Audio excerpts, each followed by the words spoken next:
Okay, we have now Matthias Dill of Statkraft Ventures. What a change. Hi, Jan. Corporate venture capital again. Yeah, yeah, thanks. Thanks, Jan. Thanks for having me. Welcome, everybody. My name is Matthias Dill, and I'm, as Jan said, with Statkraft Ventures. I do think it's great to be here. It really is. And it is really great to be here for a couple of reasons. And one, obviously, is that Jan is always throwing a great party. So that's enough of reason to come. But even more so, I think it's exciting and great to be here because we're all at the right time, at the right place for something really big to happen. And most of us are involved in some way or another. I'll just show you what I mean. I think the environment we're in is changing drastically. And that's just a few examples of what's happening out there.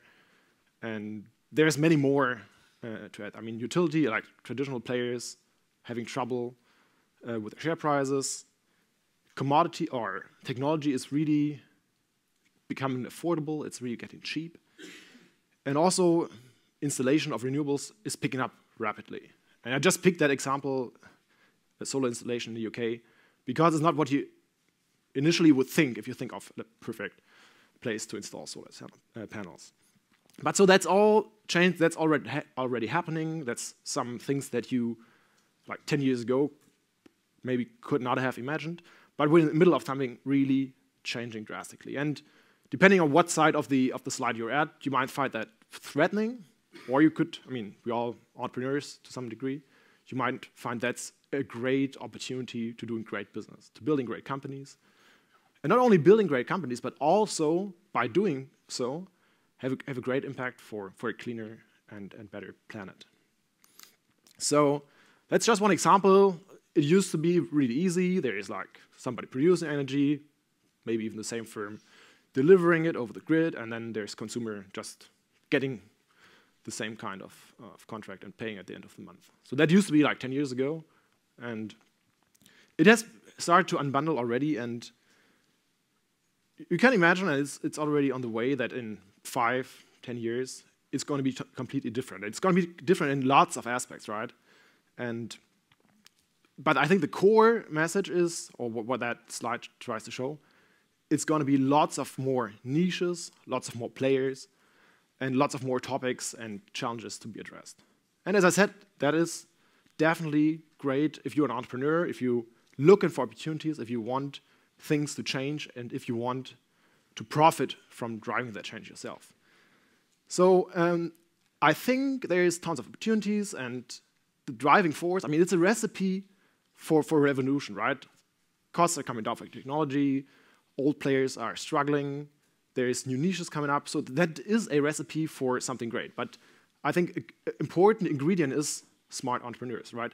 Founders willing to take that extra risk, and as somebody said earlier today, a portion of risk that might not even seem reasonable, but that's what it takes. I mean, it does take those kind of people embracing those opportunities and changing things for the better.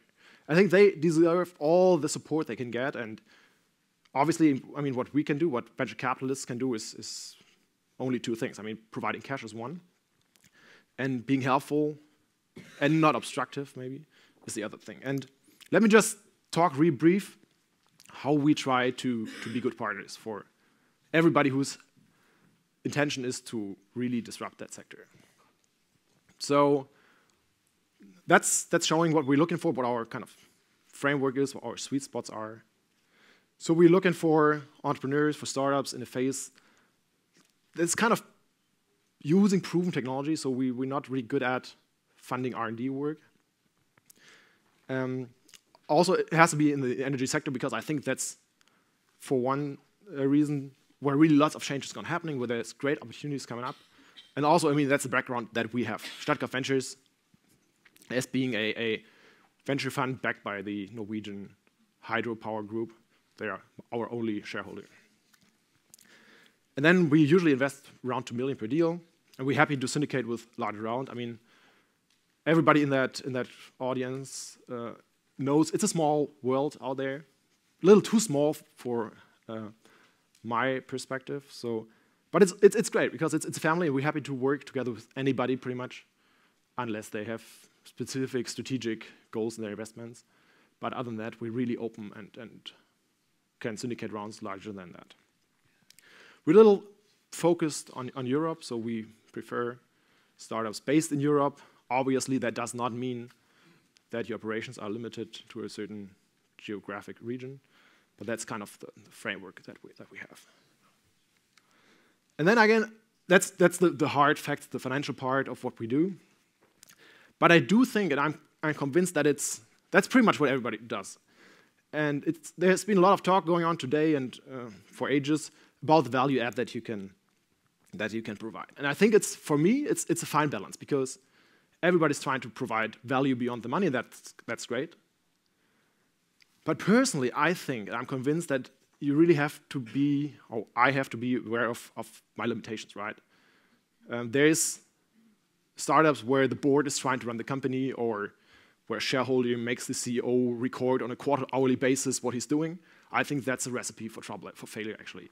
So I think I personally in our fund, we try to find that balance at a point where we try to be helpful, where we try to answer questions for the CEOs rather than using board meetings for educating ourselves. And also we need to find the fields where we can be useful. And that's usually where we have scale, right? We won't be better designers or engineers, or we cannot do the marketing for a small startup. But what we think we can do, if that's wanted and if the founders ask us for, we can help to leverage the network that a rather large group like Statkraft has. And I mean, that's really on demand. I mean, the founders have to just give us their wish list, like what kind of synergies you're looking for. Because I don't think there's any use in supposing synergies upon anybody. So that's what we do. I mean, there's examples for that, right? So there's a large customer base that large firms like Statkraft have that the startup might be able to tap into. And there's other things like just service roles that a firm like Statkraft could use. Could be like the trading part. So if you're a startup and you just aggregate your flexibility, it might be good to have a partner large enough to really trade in power markets. So then again, we're just a shareholder like any other. We want to earn returns on the investments that we do. And the strategic aspect is, for us, it's just a tool to leverage your value to increase your growth. So we don't think we know exactly what the future is going to look like. But there's one thing that we firmly believe in, and that's regardless what exactly the future is going to be, it's going to be driven, the changes are going to be driven by founders. So we have a couple of topics that we prefer over others, but we're really open to be convinced by smart entrepreneurs, by convincing people to look at anything disrupting energy markets in more detail. And obviously, as I said, there's things that are a little more obvious to us and that are more likely to generate real synergies between the startups and the Statkraft group. But that's just examples of what we think could be interesting. And if you're in any of those sectors, if you, by any means, up to disrupt energy markets, if you make players like Statkraft obsolete in the future, I think we definitely need to talk, because then you'll be up to something, I guess.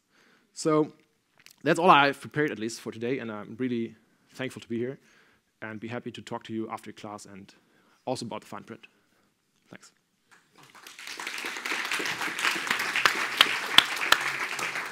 Matthias, I ask my favorite question to you, because you're a new kid on the block. When are you making your first deal? It won't be long, probably a few weeks ago. So a few weeks to go only? Ago. So it's a fine difference. And can you announce it now? We will in due time, and you know it's how it is, like we all have to be in sync regarding press releases. Okay, but basically you made a deal, and we will soon learn which deal it was, but not today. Not today. But then again, I don't really understand all the excitement about the first deal. I mean, it's important and it does take work, but it's just the beginning of a long journey, right? So it doesn't, I mean, it's... Do you expect another deal even this year? We're happy to do as many deals as there are around, so really talk to me after this presentation. Okay. We're positioned to do deals by the numbers. Great. And then how many matching startups did you already meet at Ecosummit this time? Quite a few, some of them for the second time, so it never hurts to talk more than just once. Yeah, okay, cool. And thank you so much for sponsoring us. Thanks for having me.